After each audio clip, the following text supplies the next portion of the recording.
우리 이상복 장로님의 아름다운 우리 하모니카 연주 하나님께 큰 영광 돌리며 깊이 감사드립니다.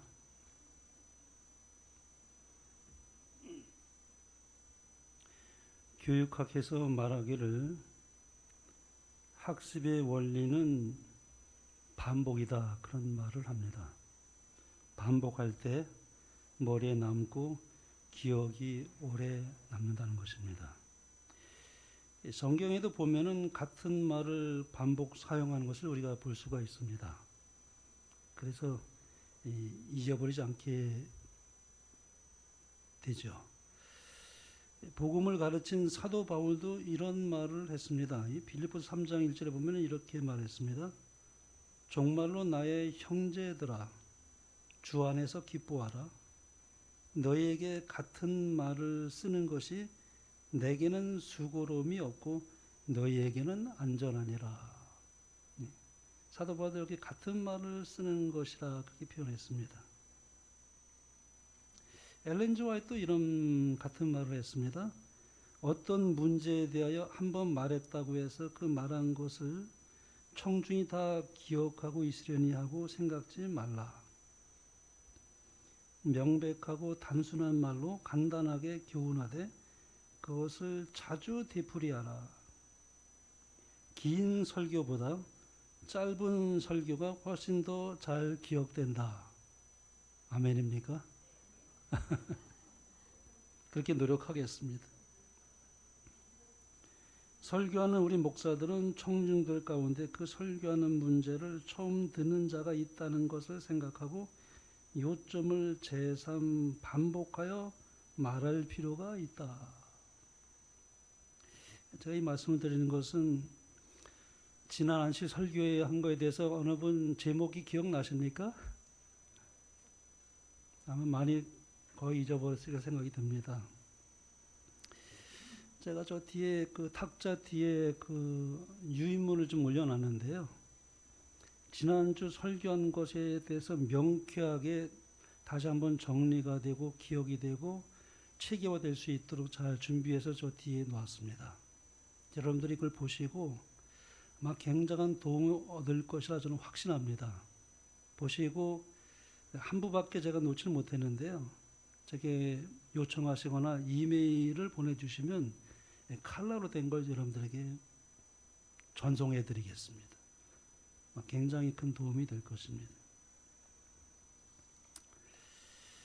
저는 이 시간에 우리가 어떻게 구원을 받는가, 우리가 잘 아는 카인과 아벨의 이야기를 통해서 말씀의 은혜를 나누고자 합니다. 먼저 구원이라는 것이 무엇인가 한번 생각해 보기를 원합니다. 이 성경에서 말씀하고 있는 구원이라고 하는 것은 사람을 저희 죄에서 구원하는 것을 의미합니다. 죄에서 구원하는 것입니다. 그러니까 죄가 무엇인지를 모르면 구원도 모르게 되어 있습니다. 왜냐하면 구원이라는 것은 죄에서 구원하는 것이기 때문에 그렇습니다. 구원이라는 것은 죄 문제에 대한 하나님의 해결책이에요. 말하자면 죄에 대한 이해가 부족하면 구원에 대한 이해도 부족하게 됩니다.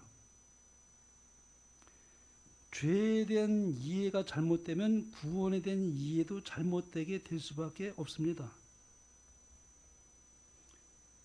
죄에 대한 이해가 구원에 대한 이해를 결정합니다. 틀림없습니다.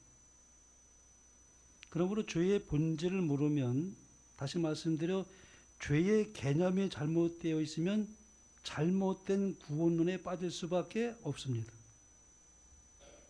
자, 유튜버를 이렇게 들어보면은요, 잘못된 구원론이 참 많아요.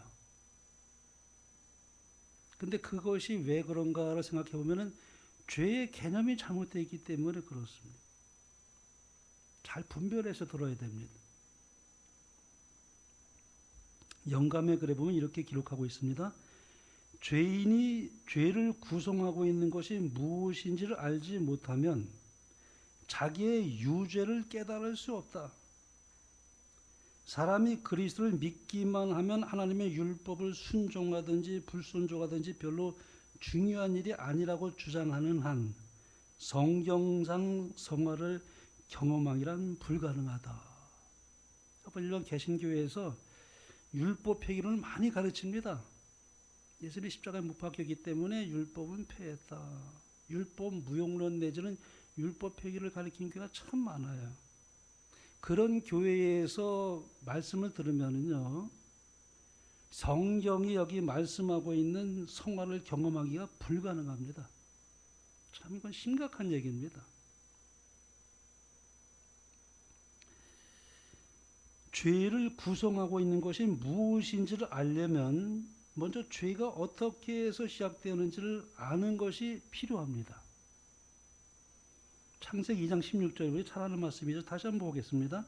여호와 하나님이 그 사람에게 명하여 이르시되 동산 각종 나무의 열매는 내가 임의로 먹되 선악을 알게 하는 나무의 열매는 먹지 말라. 내가 먹는 날에는 반드시 죽으리라 그랬어요. 하나님께서는 선악을 알게 하는 나무의 열매는 먹지 말라. 먹는 날에는 반드시 죽는다고 말씀했습니다. 근데 사탄은 뱀을 통해서 하와를 유혹할 때 어떻게 말씀했습니까? 뱀이 여자에게 이르되 너희가 결코 죽지 아니하리라. 하나님은 반드시 죽으리라고 말씀했는데 사탄은 결코 죽지 아니하리라고 그렇게 말했습니다. 둘 중에 하나는 뭐예요? 거짓말한 것이 분명합니다.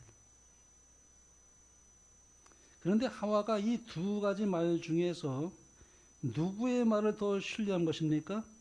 반드시 죽으리라 한 하나님의 말씀을 믿지 않고 결코 죽지 아니하리라 한 이 사탄의 말을 받아들였습니다. 믿었습니다. 이렇게 해서 선악과를 먹게 됩니다. 양감의 글에 보면 이렇게 기록하고 있습니다. 여러분 이게 예언의 신을 참 우리가 읽게 되면은요, 이렇게 쓸 수 있는 계시를 받지 않으면 이걸 이렇게 쓸 수가 없습니다. 하와의 마음까지 들어가서 그렇게 표현할 수가 없습니다. 제가 청년 때 이 교회를 나올 때 결정적인 큰 도움을 준 분이 계셔요.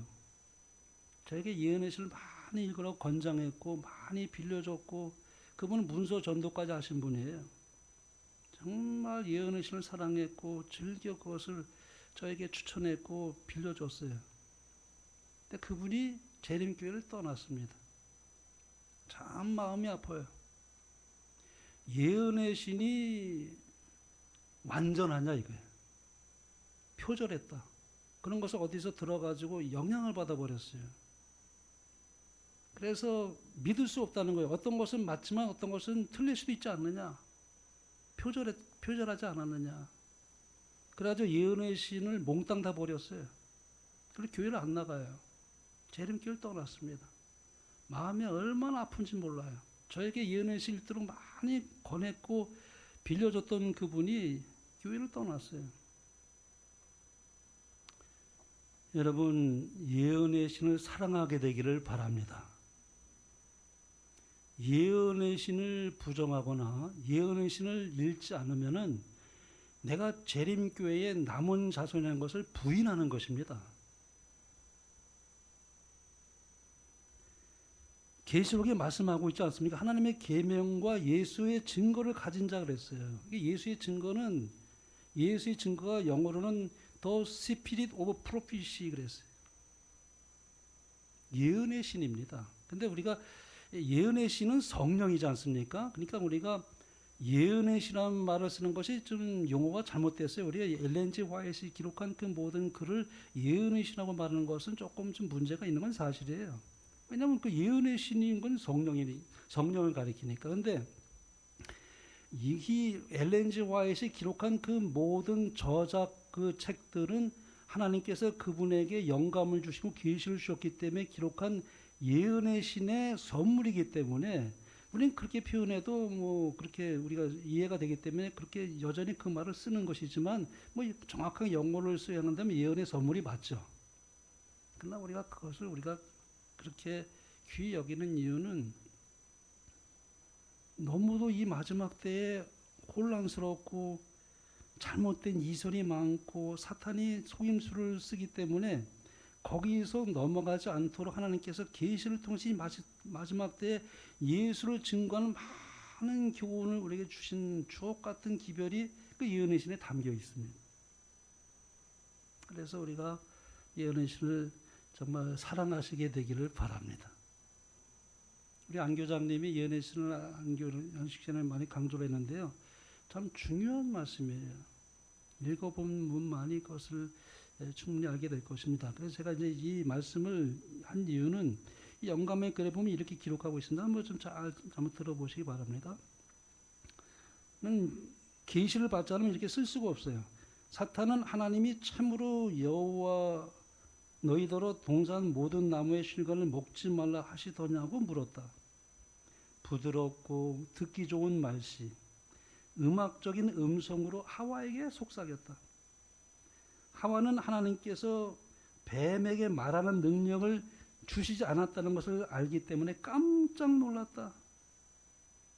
하와의 호기심이 발동하였다. 하와는 그 자리에서 피하는 대신에 뱀이 말하는 것을 들으려고 귀를 기울였다. 그는 타락한 천사가 뱀을 매개자로 이용하고 있으라고는 꿈에도 생각하지 못했다. 말하는 자는 뱀이 아니고 사탄이었다. 하와는 하나님을 거짓말쟁이로 만드는 사탄의 그럴듯한 주장을 받아들였다. 계속해서 영감의 글을 보겠습니다. 우리의 시조는 뱀의 말을 믿기로 선택했다. 하와는 뱀에게 속아서 하나님을 믿고 신뢰하는 대신에 비루하게도 하나님의 선하심을 믿지 않고 사탄의 말을 중히 여겼다. 계속해서 영감의 글은 이렇게 기록하고 있습니다. 사탄은 여인을 유혹하여 하나님의 사랑을 불신하고 그분의 지혜를 의심하고 그분의 율법을 범하게 하였으며 그 여자를 통하여 그는 아담을 넘어뜨렸다. 여기 보니까 순서가 지금 이렇게 나와 있죠. 유혹, 불신, 의심, 율법을 범함. 그러니까 저는 사탄이 유혹할 때 하나님을 불신하는 데서부터 시작이 된 것입니다. 의심하게 되었고 결국에 가서는 율법을 범하게 됩니다. 그래서 영감의 글은 이렇게 기록했습니다. 하와는 사탄의 말을 참으로 믿었으나 하나님의 말씀을 불신하여는 바 바로 이것이 그 여자를 타락으로 이끈 것이었다. 그러니까 죄는 불신에서 시작된 것입니다. 불신이 불순종을 가져온 것입니다. 그러니까 하와의 범죄는 선악과를 먹으면 반드시 죽으자고 한 하나님의 말씀을 믿고 신뢰하는 대신에 사탄의 말을 더 중히 여기고 하나님의 말씀을 불신하게 되는 순간 죄가 시작되는 것을 알 수가 있습니다. 다시 말씀드리면 하와는 그 선악과에 손을 뻗치기 전에 이미 하나님의 뜻보다는 사탄의 말을 따르기로 선택한 것입니다. 이것이 바로 죄의 본질이에요. 여러분, 시험을 받는 것은 죄가 아닙니다. 만약에 하와가 시험을 받았을 때 그가 남편에게 달려갔다면 죄를 범했을까요? 아마 그렇게 생각했다가도 남편에게로 달려갔다면 죄를 범하지 않았을 거예요. 근데 그렇게 선택하지 않았어요. 어느 순간에 하나님을 신뢰하기보다는 사탄의 말을 선택한 것입니다. 그래서 손이 나간 거예요.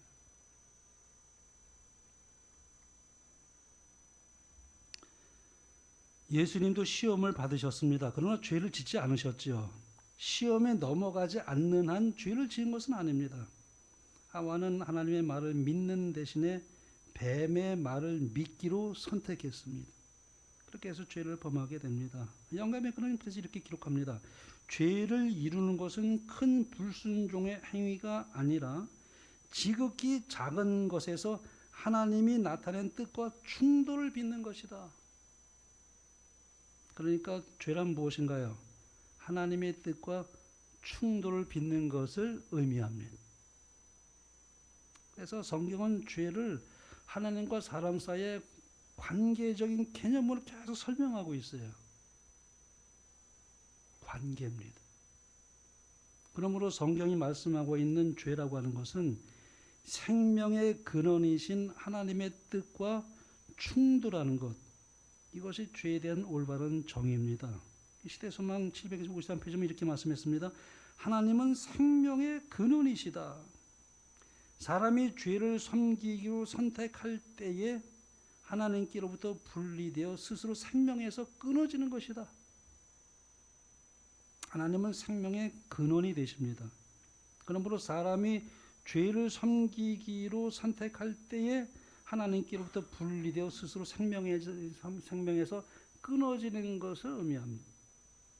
어떤 의미에서 하나님이 멸망시키는 게 아니에요. 생명의 근원에서 분리되어 떨어져 나가기 때문에 스스로 생명에서 끊어지게 되므로 멸망하는 것입니다. 그래서 죽는 것입니다.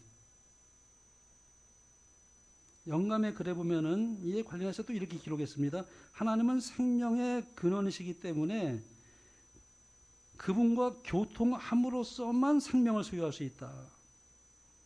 하나님을 떠나면 목숨은 잠시 부지할지 모르나 생명은 소유할 수 없다. 그러니까 하나님의 관계가 참 중요합니다. 하나님과의 연결이 참 중요합니다. 연결은 뭘로 할 수 있냐면 믿음으로만 가능합니다. 하나님과 연결될 수 있는 방법은 믿음으로만 가능해요. 그래서 우리가 믿음으로 구원받는다지만 그렇다고 해서 믿음이 공로가 되는 것은 아니에요.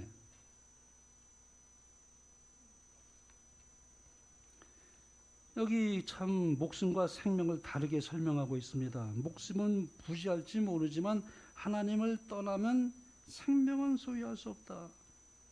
그래서 교만이 참 무서운 거예요. 교만. 성경에 보면 교만은 패망의 선봉이라고 말합니다. 교만한 사람은 하나님과 교통하기가 참 어렵습니다. 하나님께 주도권을 드리지 않아요. 자기가 주도하려고 그래요. 그래서 결국은 망하는 것입니다. 전도서 신명기 8장 14절에 보면 이렇게 말씀했습니다. 두렵건대 내 마음이 교만하여 내 하나님 여호와를 잊어버릴까 하노라. 교만한 사람은 하나님과 교통하기 어렵기 때문에 결국 하나님을 잊어버리게 된다는 것입니다. 결국 망하게 되고 마는 거예요. 구원을 잃어버리게 되고 마는 것입니다. 반대로 겸손한 마음을 가진 사람은 어떻습니까? 시편 149장에 이렇게 말씀하고 있습니다. 여호와께서는 자기 백성을 기뻐하시며 겸손한 자를 구원으로 아름답게 하심이로다. 겸손한 자를 구원으로 아름답게 하신다고 말씀하고 있습니다. 우리가 예수님을 죄에서 구원하신 나의 구주로 겸손하게 믿고 받아들이게 되는 순간 하나님과 연결됩니다. 참 놀라운 하나님의 축복이에요. 그리고 사망에서 생명으로 옮겨지게 됩니다. 결과적으로 우리가 영생을 얻게 되는 것입니다. 이것이 하나님께서 우리를 구원하시는 원리입니다.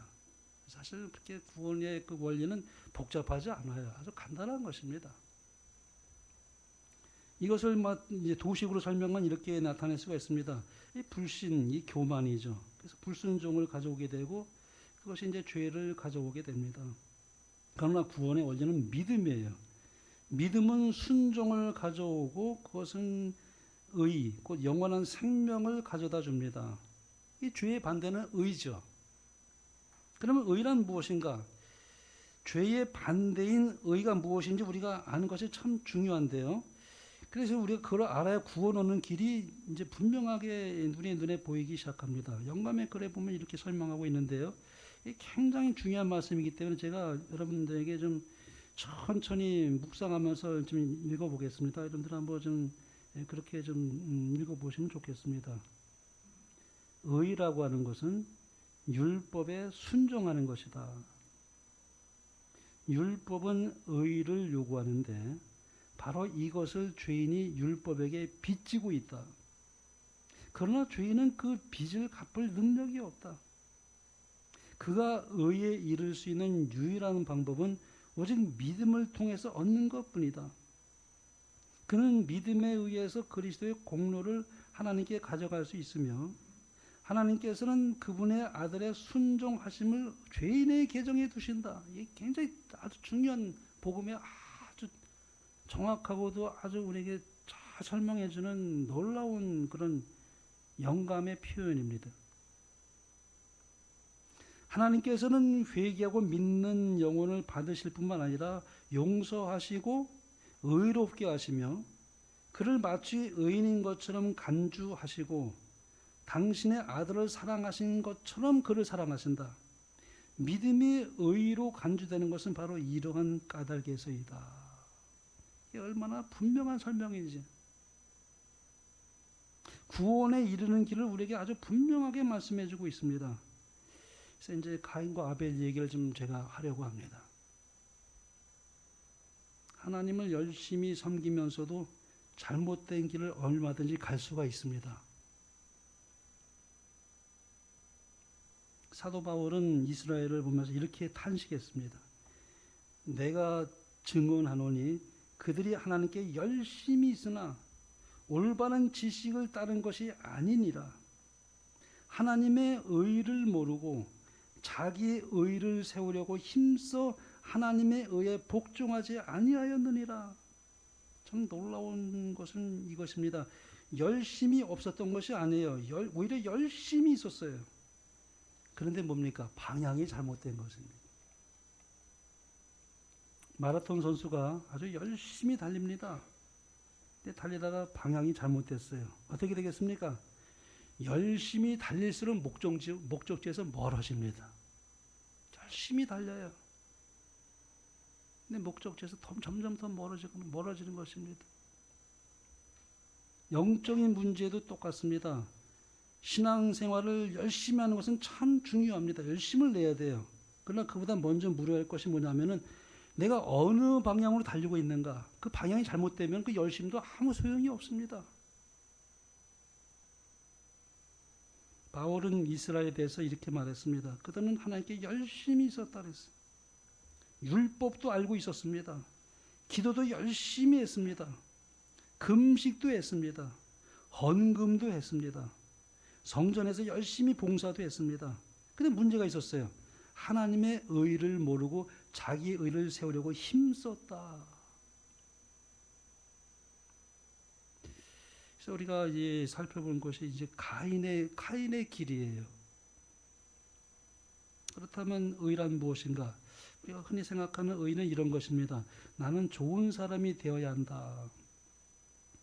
계명을 잘 지켜야 한다.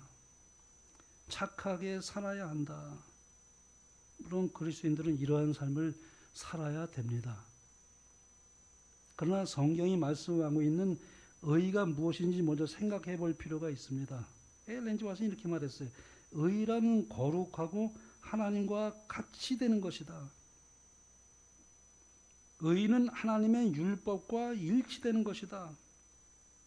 의는 사랑이며 사랑은 하나님의 빛과 생명이다. 이게 다 동의어로 그렇게 쓰고 있습니다. 사랑과 빛과 생명과 의, 하나님과 같이 되는 것, 같은 동의어로 이렇게 설명하고 있습니다. 그리고 매우 중요한 말씀을 이제 이어가면서 이렇게 말씀합니다. 하나님의 의는 그리스도를 통하여 실현된다. 그러므로 우리는 그분을 받아들임으로써 의를 얻게 된다. 이것이 핵심이에요.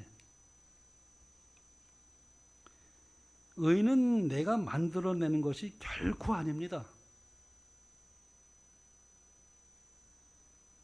하나님께서 주시는 것입니다. 근데 많이 착각을 하기가 쉬워요. 자기가 의를 만들어내는 것으로 착각을 하는 것입니다. 왜 그렇습니까? 왜냐하면 의의 근원이 나에게 있지 않고 하나님께 있기 때문에 그렇습니다. 나에게는 의를 만들어낼 수 있는 능력이 없습니다. 이것이 바로 카인과 아벨의 결정적인 차이였습니다. 카인도 하나님께 제사를 드렸어요. 아벨도 하나님께 제사를 드렸습니다. 둘 다 하나님께 제사를 드렸습니다. 둘 다 하나님께 뭔가를 가지고 왔어요. 근데 하나님께서는 두 제사를 동일하게 받지 않으셨어요. 왜 그랬을까요? 히브리서는 그 차이를 이렇게 설명합니다. 믿음으로 아벨은 카인보다 더 나은 제사를 하나님께 드림으로써 의로운 자라 하시는 증거를 얻었으니, 여기서 중요한 단어가 뭐냐면 믿음으로라는 단어예요. 아벨의 제사가 받아들여진 그 핵심은 그 제물을 드리는 믿음에 있었습니다. 아벨은 자기가 죄인이라는 사실을 인정했습니다. 우리가 제일 중요한 건 복음의 시작은 자기가 얼마나 큰 죄인인 것을 깨달음에 있습니다. 내가 얼마나 흉악한 죄인인지, 나는 내 스스로 구원에 이를 수 없다는 것을 아주 절절히 느껴야만 됩니다. 그게 복음의 시작이에요. 근데 가인은 그렇지 못했습니다. 그래서 아벨은 자기가 죄인이라는 사실을 인정했죠. 그리고 하나님께서 정하신 그 구원의 길을 받아들였어요. 가인도 하나님께 제사를 드렸습니다. 가인은 무신론자가 아니었어요. 하나님을 부인하는 사람도 아니었습니다. 예배를 거부하는 사람도 아니었어요. 예배자였습니다. 그런데 문제가 있었어요. 그는 하나님께 나아가는 방법을 자기 방식으로 정하려고 했어요. 그래서 우리가 성경으로 항상 바르게 믿음을 확고하게 가지고 나가는 것이 중요합니다.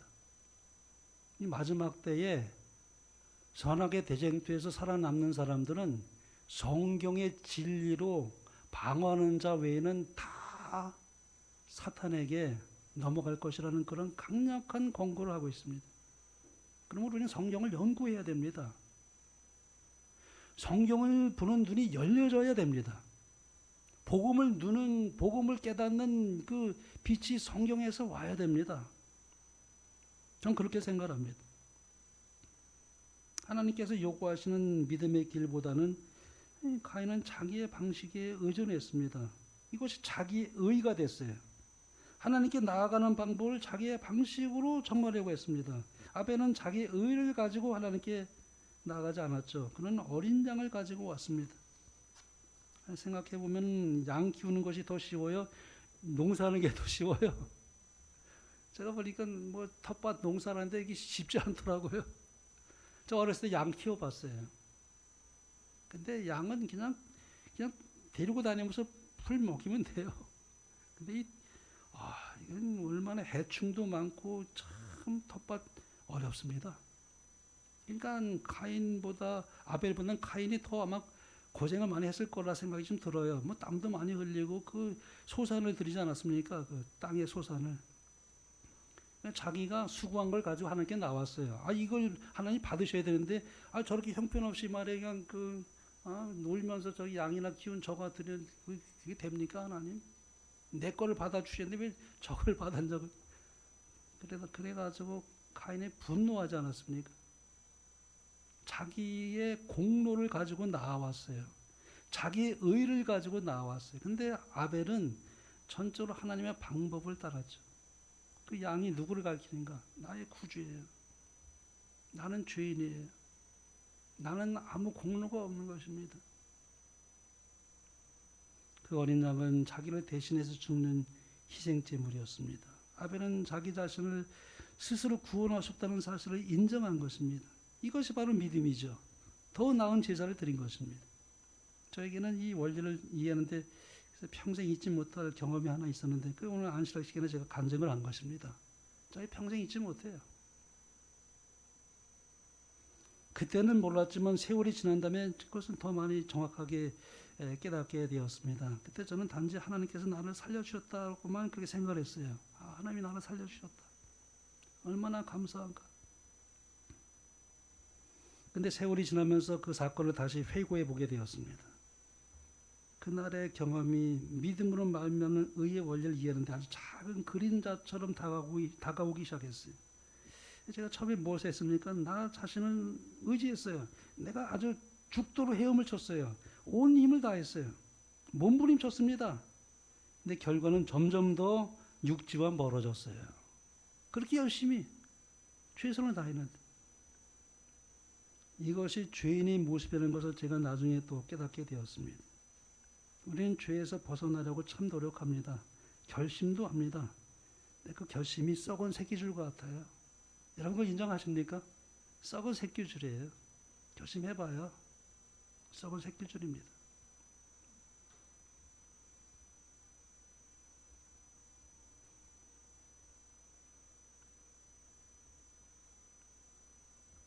그래서 내가 스스로 나를 구원하려는 행위를 포기하고 예수님을 받아들이게 될 때 예수님께서 비로소 내 안에서 일하기 시작한다는 사실을 제가 나중에 깨닫게 됐습니다. 그러니까 순서는 분명해요. 칭의가 먼저예요. 칭의가 먼저 그 다음에 성화입니다. 칭의가 없이 성화하려는 것은 마치 내가 태어나지도 않았는데 성장하려고 하는 거예요. 난 정말 어처구니 없는 일이죠. 태어나지도 않았는데 어떻게 성장합니까?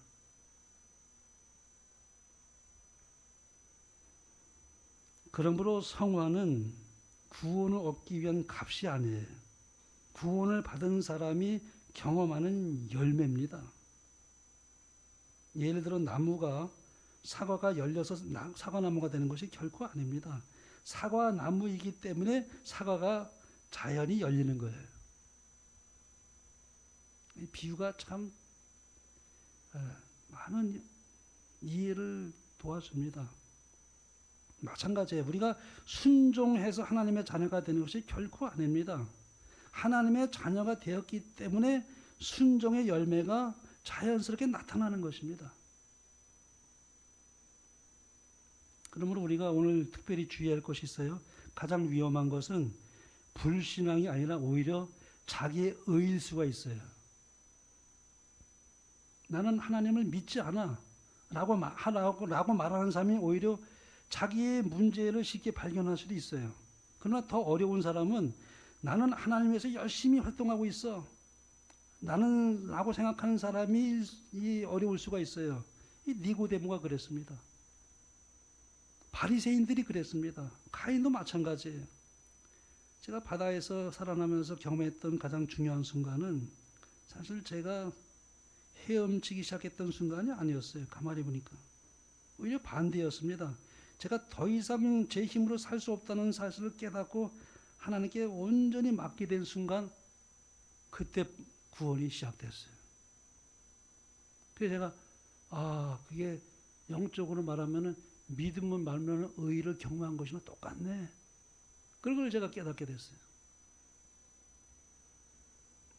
우리가 하나님께 나아가는 첫걸음은 하나님 제가 열심히 율법에 순종하고 있습니다가 아니라 오히려 하나님 저는 아무것도 할 수 없습니다.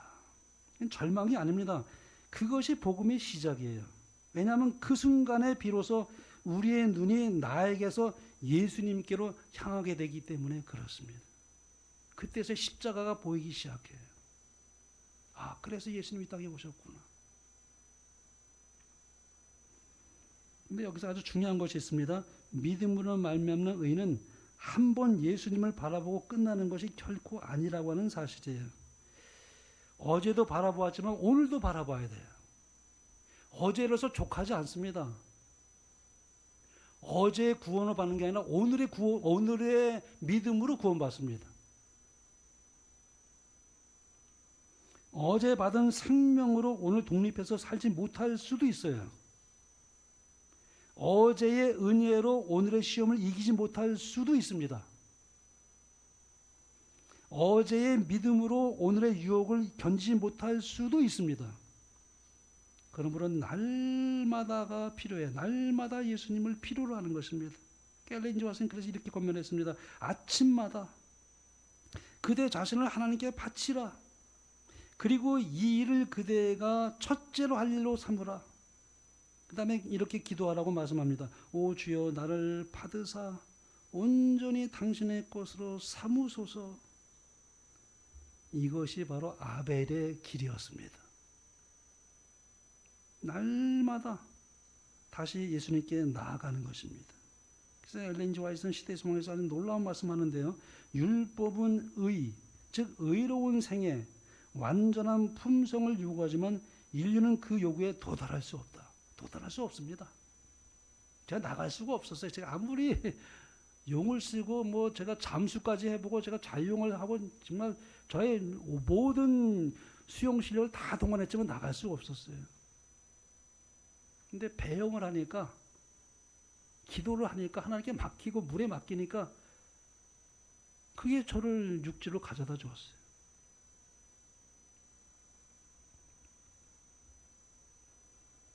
여기 마지막에 중요한 말씀을 했는데요. 그 다음에 그러나 그리스도께서는 인간으로서 지상에 오셔서 거룩한 생애를 사시고 완전한 품성을 개발시키셨다.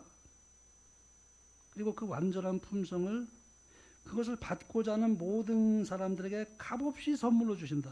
이게 얼마나 놀라운 말씀이에요. 참 복음이에요. 값없이 주신다고 그래요. 예수님께서 행하신 그 모든 것을 값없이 주신다. 그 의를. 나는 아무 공로가 없지만, 나는 죄인이야. 나는 아무것도 할 수 없어요. 근데 그는 주님으로부터 그 의를 받는 순간부터 생명이 시작이 돼요. 생명이 시작되면 생명이 발현되기 시작합니다. 그리고 품성의 열매를 맺게 자연스럽게 되는 것입니다. 생명이 먼저예요. 생명이 없는데 성화는 불가능합니다. 근데 많은 사람들이 생명 없이 성화하려고 노력해요. 근데 그건 불가능합니다.